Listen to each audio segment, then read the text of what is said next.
The debate में आपका स्वागत है। बॉलीवुड का सबसे शक्तिशाली परिवार कपूर खानदान मतलब हमेशा से अपनी फिल्मों और अपने सितारों के लिए जाना गया है। लेकिन पर्दे की इस चमक के पीछे अक्सर पारिवारिक रिश्तों की बहुत बहुत जटिल कहानियां छिपी होती हैं। और आज हम एक ऐसी ही कहानी की पर्दे खोलने जा रहे हैं। 90 के दशक की सुपरस्टार करिश्मा कपूर और उनके दिवंगत पूर्व पति उद्योगपति संजय कपूर के रिश्ते की। ये कहानी एक हाई प्रोफाइल तलाक से शुरू हुई थी और आज ये 30,000 करोड़ रुपए की संपत्ति के एक बहुत बड़े कानूनी विवाद तक पहुंच चुकी है।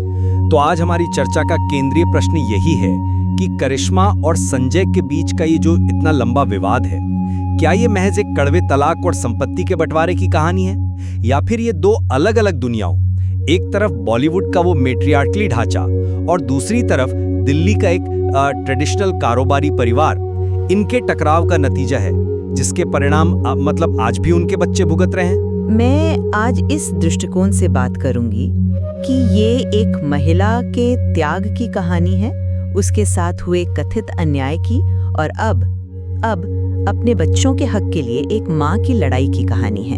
और मैं इस पक्ष को रखूंगा कि इस रिश्ते की नींव में ही कुछ ऐसी दरारें थीं जिन्हें बाहरी दबाव और जो ये कल्चरल डिफरेंसेस थे, उन्होंने इतना गहरा कर दिया कि इसका टूटना लगभग तय था।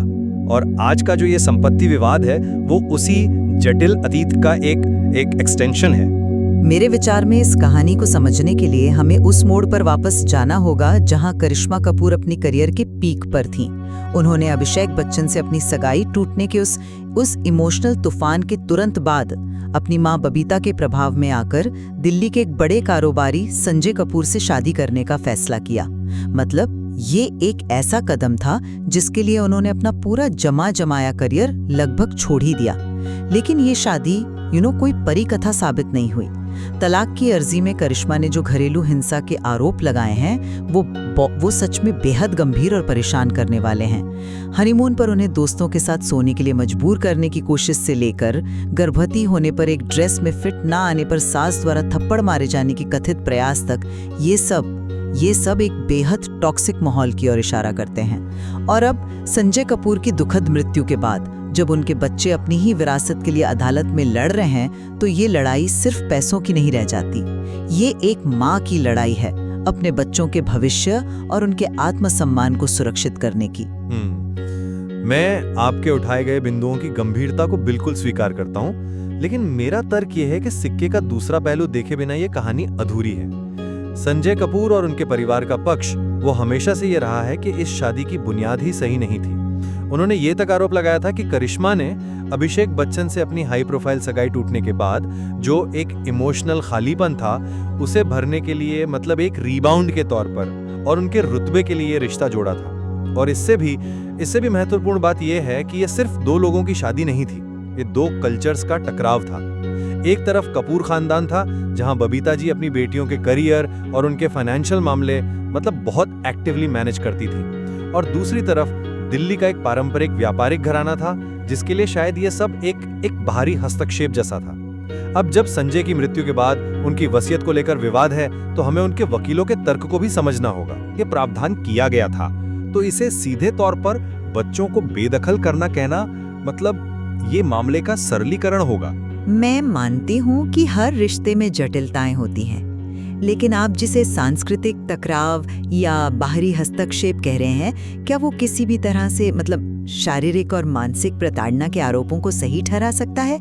करिश्मा ने अपनी याचिका में साफ तौर पर कहा था कि हनीमून के दौरान संजय ने अपने दोस्त के साथ उनकी कीमत लगाई और जब उन्होंने इसका विरोध किया तो उनके साथ मारपीट की गई।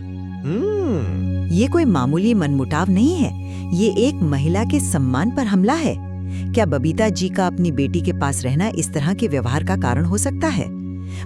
ये दलील मुझे बहुत कमजोर लगती है। नहीं, देखिए, मैं उस व्यवहार को सही नहीं ठहरा रहा, बिल्कुल नहीं। लेकिन मैं उस माहौल को समझने की कोशिश कर रहा हूँ जिसमें ये सब हुआ।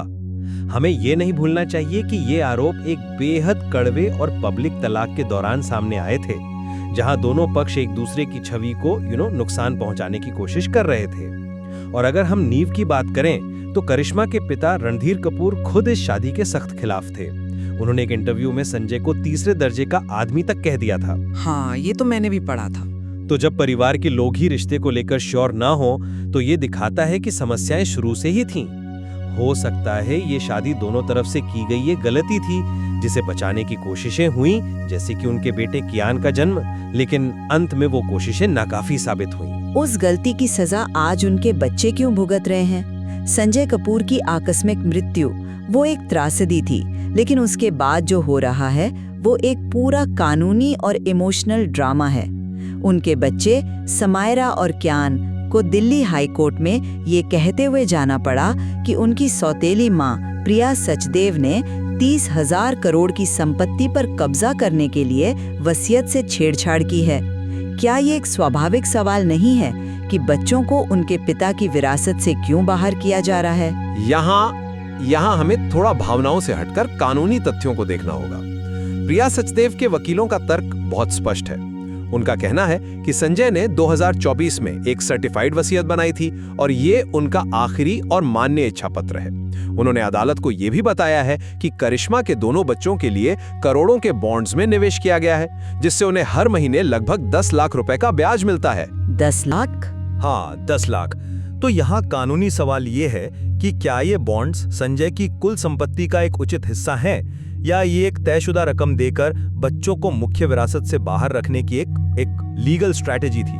अदालत को यह तय करना होगा कि क्या ये बॉन्ड्स बच्चों के उत्तराधिकार के अधिकार को पूरा करते हैं या नहीं। ये कहना कि उन्हें कुछ भी नहीं मिला वो तथ्यात्मक रूप से गलत होगा। 10 लाख रुपए महीना, हाँ, एक बड़ी रकम जरूर है, लेकिन जब हम 30,000 करोड़ की विरासत की बात कर रहे हों तो ये ऊंट के मुंह में जीरे जैसा लगता है। ये लड़ाई सिर्फ गुजारे भत्ते की नहीं है, ये अपने पिता की विरासत पर हक की लड़ाई है। बच्चों को अपनी सौतेली माँ के लिए सिंड्रेला की सौतेली माँ और शातिर जुआरी जैसे शब्दों का इस्तेमाल क्यों करना पड़ रहा है? मतलब कुछ तो बात होगी, है ना? प्रिया पर यह भी आरोप है कि वो संपत्ति को देश से बाहर ले जाने की कोशिश कर रही थी। अगर सब कुछ इतना ही पारदर्शी होता तो बच्चों के मन में इतना अविश्वास और इतनी कड़वाहट क्यों होती? ये उनके पिता की यादों से जुड़ा मामला भी है। ये एक बहुत ही संवेदनशील और भावनात्मक पहलू है, मैं इससे इनकार नहीं कर सकता। लेकिन अदालतें भावनाओं पर नहीं चलती, वो सबूतों पर चलती हैं। प्रिया का पक्ष यह है कि संजय के साथ उनका एक गहरा और प्रेमपूर्ण रिश्ता था और अपनी निजी संपत्ति का एक बड़ा हिस्सा अपनी पत्नी के नाम करना वो संजय का निजी फैसला था। उनके वकीलों ने यह भी दावा किया है कि बच्चों की तरफ से लगाए गए कई आरोप एक फर्जी सोशल मीडिया अकाउंट पर आधारित हैं। दिल्ली हाईकोर्ट ने इस मामले में अपना फैसला सुरक्षित रख लिया है, जो ये बताता है कि मामला सीधा नहीं है और दोनों पक्षों के पास अपने अपने तर्क हैं। हमें किसी नतीजे पर पहुंचने से पहले अदालत के फैसले का इंतजार करना ही चाहिए। अदालत का फैसला जब भी आए वो तो ठीक है, लेकिन सालों तक करिश्मा का सार्वजनिक जीवन और पारिवारिक समारोहों से दूर रहना भी बहुत कुछ कहता है। तलाक के बाद बच्चे अपने पिता से मिलते रहे, छुट्टियां मनाते रहे, लेकिन करिश्मा ने हमेशा एक गरिमापूर्ण दूरी बनाए रखी। क्या ये इस बात का सबूत नहीं है कि रिश्ते में इतनी ज्यादा कड़वाहट घुल चुकी थी कि एक छत के नीचे कुछ पलों के लिए भी साथ आना मुमकिन नहीं था? ये दिखाता है कि उन्होंने अपने बच्चों के लिए अपने पर्सनल मतभेदों को अलग रखा, लेकिन शायद वो इस रिश्ते के दर्द से कभी उभर ही नहीं पाई।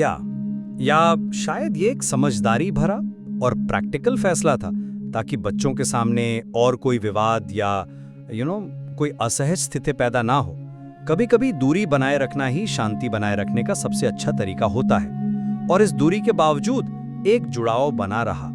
आज भी क्रिसमस जैसे मौकों पर बच्चे अपने पिता की पोलो जर्सी पहनते हैं, जो दिखाता है कि उनके दिलों में अपने पिता के लिए प्यार और सम्मान है। असल में मीडिया और जनता ने इस कहानी को दो खेमों में बांट दिया है, एक करिश्मा का पक्ष, दूसरा संजय का, जबकि सच्चाई शायद इन दोनों के बीच की किसी धुंधली लकीर पर मौजूद है, जिसे हम बाहर से कभी पूरी तरह समझ नहीं पाएंगे। तो आज हम एक ऐसे मोड़ पर खड़े हैं जहां एक माँ अपने बच्चों के अधिकारों के लिए लड़ रही है और दूसरी तरफ एक पत्नी है जो अपने पति की अंतिम इच्छा का सम्मान करने का दावा कर रही है।